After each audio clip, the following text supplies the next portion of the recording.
Welcome to the podcast that I'm going to be doing today, giving you an insight into some work that's been really special to me over the last 5 years. And it's been something I've integrated into my own singing and also coaching with all of my clients over the last sort of 10 years of coaching. And this work is something that I have used with many, many clients, had some amazing results. And it's something that I would really love to share a little bit of the backstory on, where the work's come from and how it's developed, and why I think this work is a wonderful thing to have as part of your toolkit and knowledge as a vocalist or a spoken vocalist or a singer.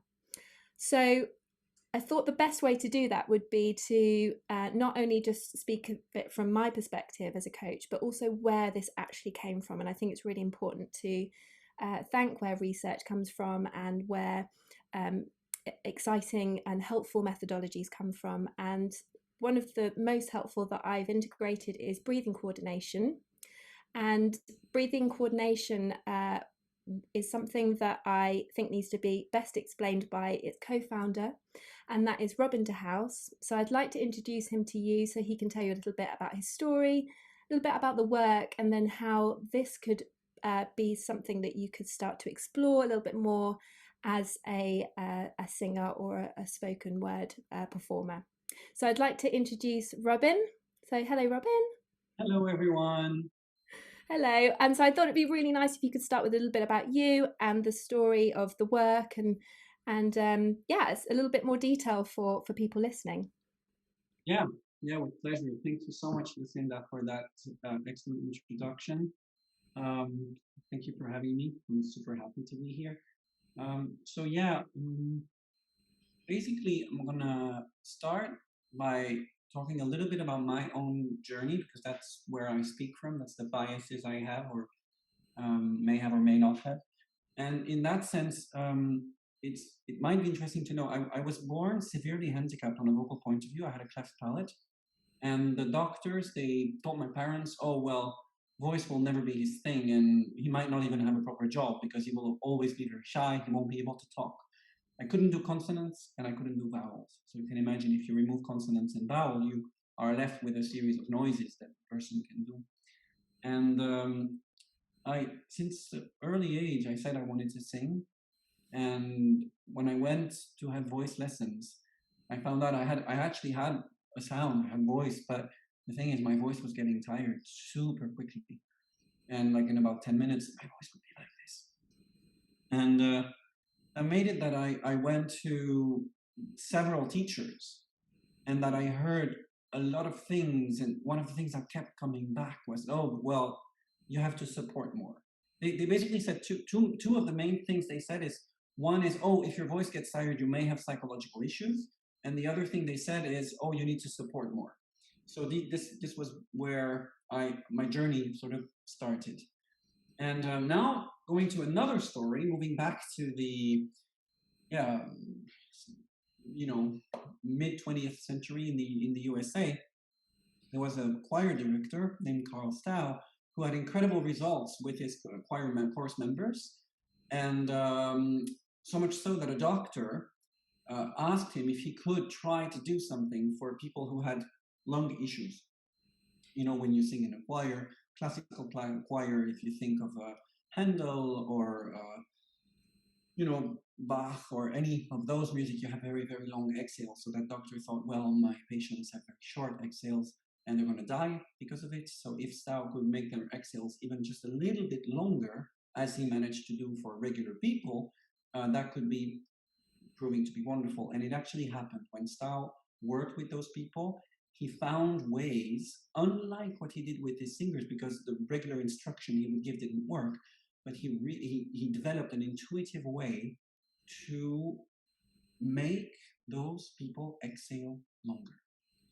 That intuitive way was through touch and guiding the breathing apparatus, so the ribs, the rib cage, he was touching them and making things move, placing his hands, making things move in a way that he himself couldn't really explain. And that created a big wave of interest from doctors and other people as well. I also worked for the Olympic Committee for the Games of Mexico City, which were in quite high altitude in '68, and incredible results. So much so that he was asked to explain what he was doing, but it was very intuitive, and he couldn't explain it.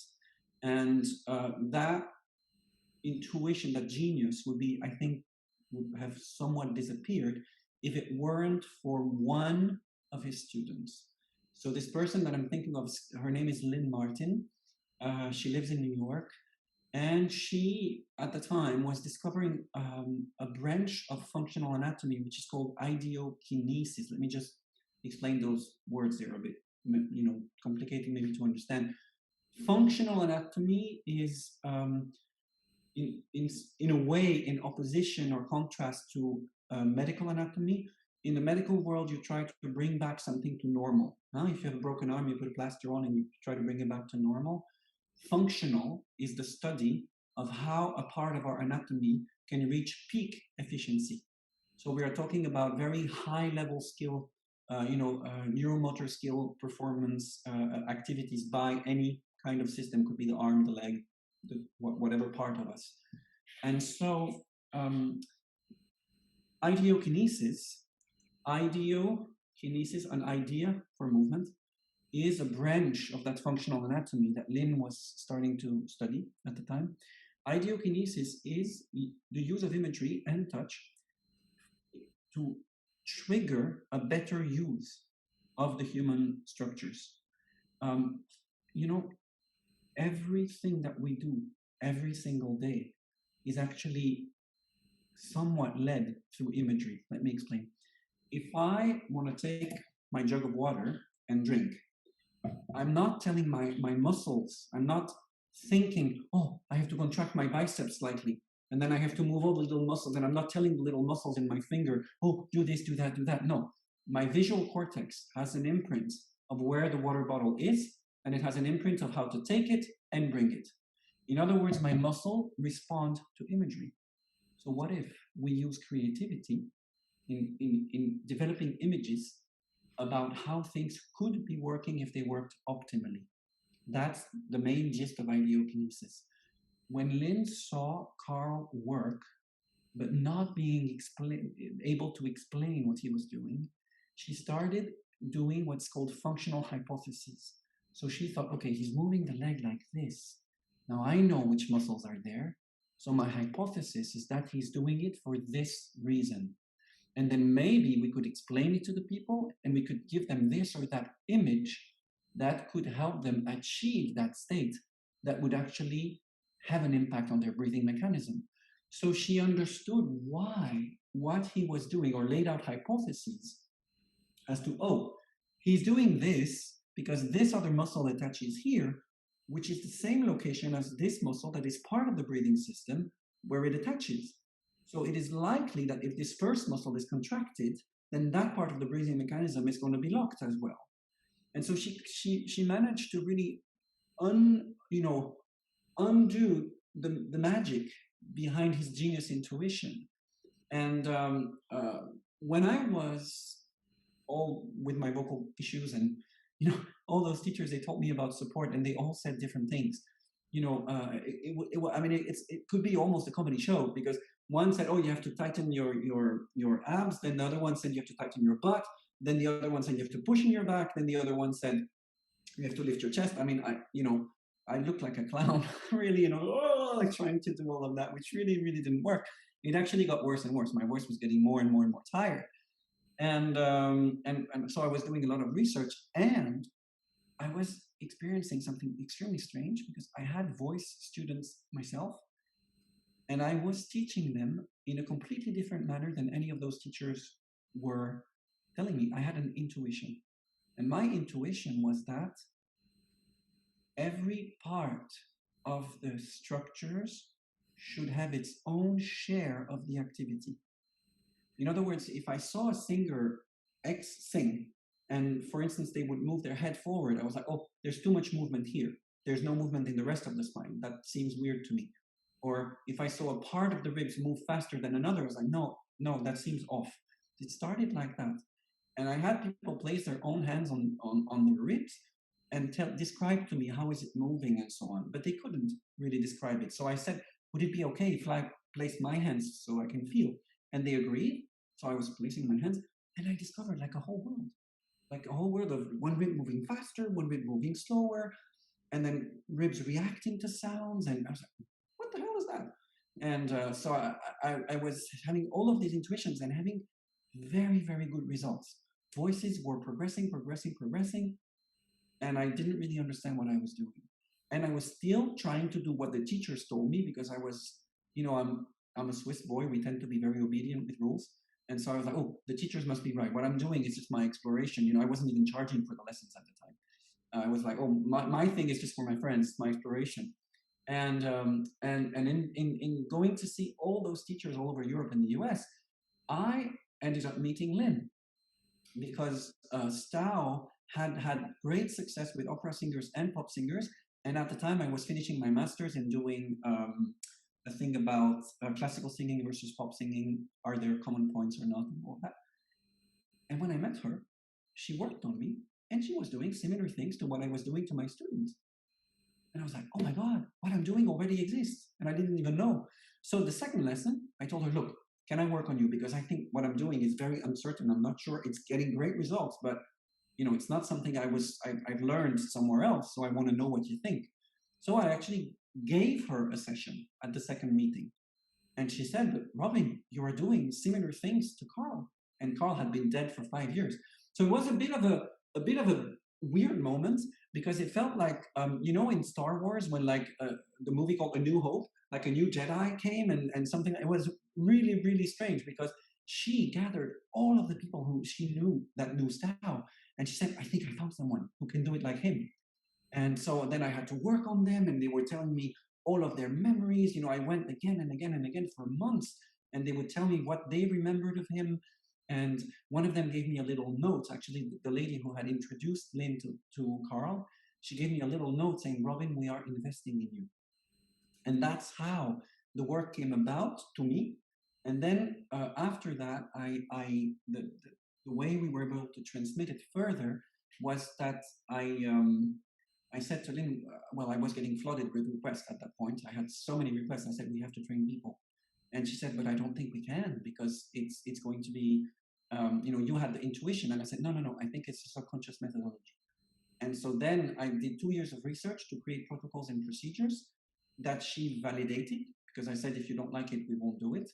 And she really supported me and also corrected me. And I mean, she's also an incredible genius. And for me, the whole life that I have now, I owe to her because of what she did for me in those sessions, because she was the only teacher who was able to explain to me what was wrong.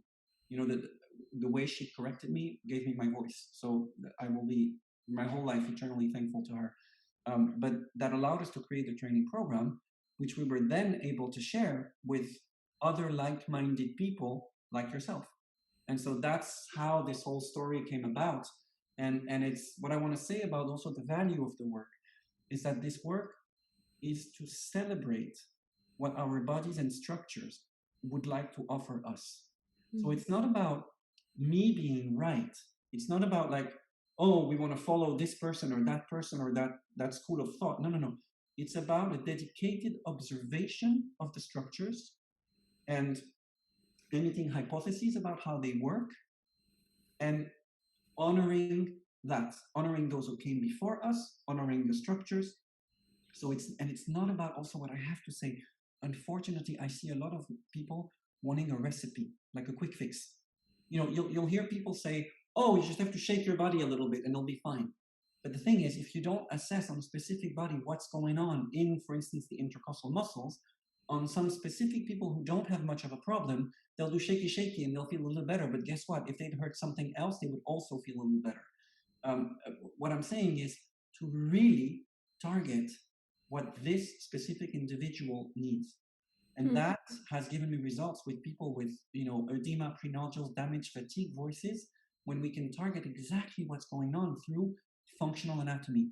Oh, in your case, it seems like your ribs 3, 4, and 5 on the left side have slightly contracted and frozen, And if we can bring back movement to them, they're going to be able to participate, which is going to distribute muscle tone in your body in a much more efficient way. So something like that, to really tailor it to the service of the individual. It's really, I think we are, as vocal coaches, doing a job of service. It shouldn't be a job of self-promotion. And so to me, that's really the whole essence in this work. Yeah, I really love that, Robin. I think the idea of the work being centered around the bespoke um, body of the individual, that's what's really exciting about this. And I think that cookie cutter approach just doesn't give us the detail and the accuracy to the individual. Which is why I think some people get a little bit confused and stuck with, what support is and how to get their voice from here to here. And quite often it's not identifying what is stuck in the body, what is not moving at its optimum function, what's not doing what it could be doing. And I think that's what's really exciting about this, is we identify what each individual needs to be able to get rid of that kind of hit and miss approach. Like, it's very accurate, it's very Swiss, isn't it? It's very clear and very sort of planned and very You know, detailed. I Very had, detailed. I had a very funny saying by I think it was someone from Australia, and this opera singer from Australia, and he said, "This method is Swiss efficiency meets American grandeur." Yeah. It made me really laugh because it's true, the entrepreneurship of America, the desire to go further than what's established. Like, oh, you tell me it's that way, you tell me I'm handicapped. Well, you know what? Look at me, I'm gonna do it. That's very, very American, the American dream kind of thing, the American grandeur, and that you can go further than your limits, that the Mm, sky is the limit, and all of that. And then you think of the Swiss watches and the very precise little thing. And it's true. I think there's really a combination there from those two cultures. There's also, in terms of precision, an understanding of what we are working with very precisely. For instance, support. For mm, instance, for me, support doesn't mean anything. What is it? What is support? Well, I support my child. If you have a child and you give him or her money every month, maybe child support, you support them. Or if you are helping an old lady cross the road and she's like supporting herself on you, you support her. But what does that have to do with singing? That's very, very blurry and very unclear. mm, Whereas, in fact, in this work, we've been looking at it from a perspective of what is actually happening. And we've come up with another name for it, which we call absorption, which we will define in longer classes, because we don't now, it's just this is just to give you an overview. But in fact, your body was designed to perfectly work for you to produce sound for very, very long amounts of time through a phenomenon that we've looked at, and that is actually much more an absorption of pressure than some kind of something supporting something. mm. Yeah, absolutely. And the amount of, this sort of turning around on its head what we think we know, this idea of like blowing more air as power. And actually, it's sometimes just takes this one switch of, why don't we try this? And it's not about derailing anything that someone's doing already that works well for them. It's about changing, or just a few little changes in that mindset. And along with being a bit of a detective to work out what's going on in each individual's anatomy, and join those two things together. What's going on in the anatomy? What do we want to function? What do we want to happen? And actually creating something that, well, allowing your body to offer you what it absolutely can, without the limitations of things like muscle tension, or sort of muddy theories like what support is. And if that word works for people, that's fine, isn't it? But actually, what about if we connect something really physical and something that really means something to each individual person based on them as an individual, and then that idea of support, or whatever anyone wants to call it, makes sense. And I think absorption works really nicely because it relates to what we're doing with air pressure. And I meet so many singers that have muscle tension dysphonia, from air pressure, the placement of air pressure, and vocal fatigue. And actually, by working with this idea of air pressure, in in this way, I think it's really helpful to redefine it and um, work hand in hand with each individual body with this idea of air pressure and distribution of air pressure. And I think absorption for me has been a game changer with many, many clients of how to work with air pressure and how to work with the body. And that's what I think we would like to explore further, isn't it, with people on a longer call if they'd like to. So I think, yeah, just exploring this idea of support, making it mean something, like making meaning from a word for you as an individual, I think is something I'd love to explore. And I think you'd probably like to share more thoughts on that as well, wouldn't you, Robin, on what is this phenomenon of support or absorption? What does Well, it yeah, mean? yeah, yeah. Well, and also I think what is very interesting is precision. For instance, very often I hear coaches say, "Oh, blow more air," but they mean to add air pressure, but not air quantity. Yes. But of course, they don't know that, and so the singer is going to go like that and just overblow, and then the chords are going to get puffy. And so for me, precision in terminology and creativity in solution design are Mm. the key.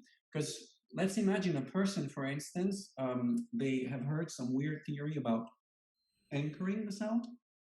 I've had a student like that, a winner of a very famous big TV show here, well, in France. He thought that to support, you have to anchor down your scapula. Scapula is the two scapulas going like down like that. And of course, it was pressing on his ribs, so it was pushing air, and he got edema from it. And we realized that in fact what he thought was, oh, I have to be anchored in my body, was actually producing something that was damaging him. So sometimes the lack of precision of terminology can really trigger injury. And Mm. so that's why I think that we want creativity in the solution that we provide. For instance, imagery. Like if you tell someone, oh, imagine there's honey in your shoulders, and you make them move the shoulders full of honey, then that imagery is going to trigger a lot of things in many, many muscles that you couldn't voluntarily decide. Mm. Nevertheless, it's still going to affect them, and to help those muscle tonicity regain, ease and flexibility and all of that, and Mm. then explaining this concept of absorption, which is, and I'll go much more in detail on that, but the idea that when your outflow meets the cords, as they produce a resistance that prevents the outflow from going directly out, that there is air pressure being sent back into your body, as if you were watching water on a sluice. In Holland, I'm half Dutch. In Holland, when you see the sluice, the gates of the water close, if you look at the water come when there's still part of the water going out, you'll see a lot of water being pushed back the other way. And so it's a little bit similar, that air pressure will travel back down. And if our walls are rigid, it's going to bounce on the wall and come right back up. And that's going to add tremendous amount of pressure and quantity of air under the cords. And so we don't want that. And so how do we want to make that air pressure that goes down not come back under our cords? Well, we actually want, how do you stop a force in movement without it rebound? It's the laws of motion with Newton and all that. You actually have to go in the same direction and slow down, which means you have to absorb it, hence the word absorption. And so but that opens up a whole Pandora's box, because that means that you have all of these muscles that can absorb for you. Which one are you using? Hey, which absorbers are you using? That should be the question between singers. What are your weak absorbers? Mm. Not, oh, support more. If you think support more, you're going to use more the muscles you are already using, which is going to make them rigid, and then you're going to end up absorbing less. Mm. Whereas if you can distribute the effort around all the muscles, you're going to start feeling like, but this feels like nothing. I have this huge sound. I'm doing a huge belt, high sound, amazing, and it feels like it's the simplest thing in the world. And Yeah. that to me is exciting. Yeah, so distributing the effort load or the air pressure. And Robin was talking there about edema, which I know some people will know the meaning of that, but sort of swelling in the cords. Um, and there's also a thing that lots of other singers I meet have, which is sort of muscle tension, which can come from a variety of different things. But if you are a singer or a voice user that finds that they get edema or swelling, voice fatigue, muscle tension, and you feel like you're doing the same things and it's not necessarily making a big enough change for you, then I'd really recommend looking much deeper at this work, because this makes a huge shift of, rather than doing the same thing and getting the same result, doing something different, turning a few of your thought patterns on their head, being open and going with this. And especially if you're creative, if you're a person that's sort of naturally feels like you're a creative, whether it be a performer or um, a singer in any sort of capacity, you have that beautiful ability to visualize. Um, we all do, of course, but even more so as a creative, I would perhaps argue. So, using that beautiful creativity with functional anatomy, so something that actually makes sense. So, we're using visualization to trigger something that we have worked out can offer you more, whether that be releasing muscles to absorb air pressure, or releasing muscles to allow the body to function more uh, optimally. So I think it's really exciting to share. I wanted everyone, or I wanted people to know that there is a possibility out there. I meet so many singers that get frustrated with this idea of support and how to get the most out of their voice. Particularly now we're in a bit of a strange time where we've maybe had a break from singing, or we're trying to get back into singing again and expressing ourselves. And if there's anything that I can do, and I'm sure Robin's the same, if there's anything we can do to allow people to have the full offer of what their body can offer them, and therefore their voice, then I am so up for that. And that's one thing I love about you, Robin, is that it's very much about celebrating what the body and the voice can offer us all. So why not celebrate the full potential of it? So if that's something you're interested in, I will be putting more information out about more of this work. That's breathing coordination. You can read up on this work even more on Path of the Voice, which is Robin's book, which is full of lots of amazing information. And you can download the ebook, can't you, on pathofthevoice.com. I'll put more information underneath. And we'll be sharing more information on a Zoom workshop coming up really soon. I couldn't have said it better myself, which is why I asked Robin to our short podcast today. Um, but I'd really like to thank you for sharing that information, Robin, because I know there's lots about your kind of past and your disability and the detail that you've gone into in this wonderful work. So thank you for sharing that with us today. And unless there's anything else you wanted to add, I'm really excited to see how we can share more of this together going forward.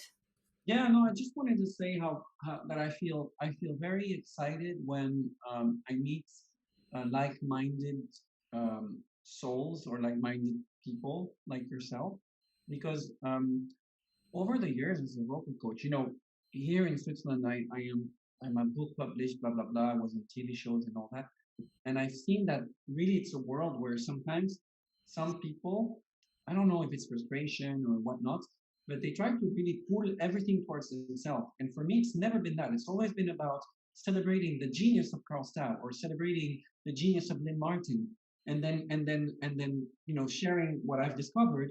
But because it's not I, but it's the discovery that really excites me for people, and also with what it has done for me. And I find that this sharing of, oh, look at how this is amazing, it's a little bit like as if I'm pointing to a star to show you a beautiful star. And I think this is so much more intriguing and fascinating and enriching than pointing at yourself. Mm. And so I'm super excited for all of us to point at different stars together and to look at them together. Yeah. Oh, that's so nice. You're so wonderful at putting things into a lovely story. I love that. Brilliant. So I'll put the information below, everybody. Thank you for listening. I hope that was helpful. And we are excited to see and share more of breathing coordination with you. So thanks. Look forward to seeing you soon. Take care. Bye. Bye bye.